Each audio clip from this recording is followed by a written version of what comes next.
Tätä päivää on niinku odotettu pitkään ja nyt kun tämä tapahtuma on tässä käynnissä, niin kyllä tässä on semmoinen fiilis, niin kuin joulu olisi tullut 2,5 kuukautta etuajassa, että aivan mahtavaa, todella hienoa. Lähdikö sä tänne kilpailemaan vai niinku fiilistelemään? Mä oon täällä ensin kilpailemassa, sen jälkeen mä siirryn tuohon fiilistelypuolelle. Mitä sä odotat eniten tältä päivältä? Kyllä se on itse asiassa se, että tämä tila tulee nyt käyttöön, harrastajien käyttöön. Onhan toi hienoa, että saadaan tämän tasoinen kisa vielä tuotua Suomeen. Että voi sanoa, että itse en ole koskaan livenä seurannut tämän tasosta kiipeilytapahtumaa, niin monessa mielessä hieno päivä. Innoissani olen kyllä todella kovasti.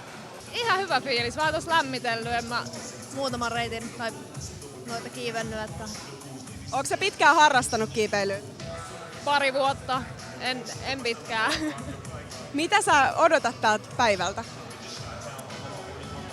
Ei mä tiedä, mä tulin lähinnä vaan kiipeämään, et en mä mitenkään hirveän kunnianhimoisesti tätä kilpailua ota, että en mä oo niin kunnianhimoinen kiipeilijä, että... Onko sä kauan harrastanut kiipeilyä? Aika kauan. Kuinka kauan?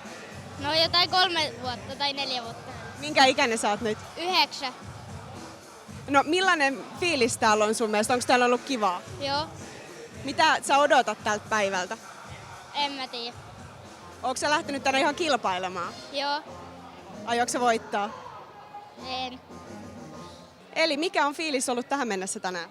No, aika vaikeita reittejä, mutta kunhan alkulämpöä pääsee, niin katsotaan sitten. Lähinnä tulin pitää hauskaa tänne ja kipeä paljon reittejä. Mitä mieltä sä oot tästä uudesta lisäosasta? Tää on tosi hienoa. Mä oon joskus käynyt tuossa vanhalla puolella ja tää on tehty boulder runnin kannalta ihan tosi hieno paikka ja hyvä lisä.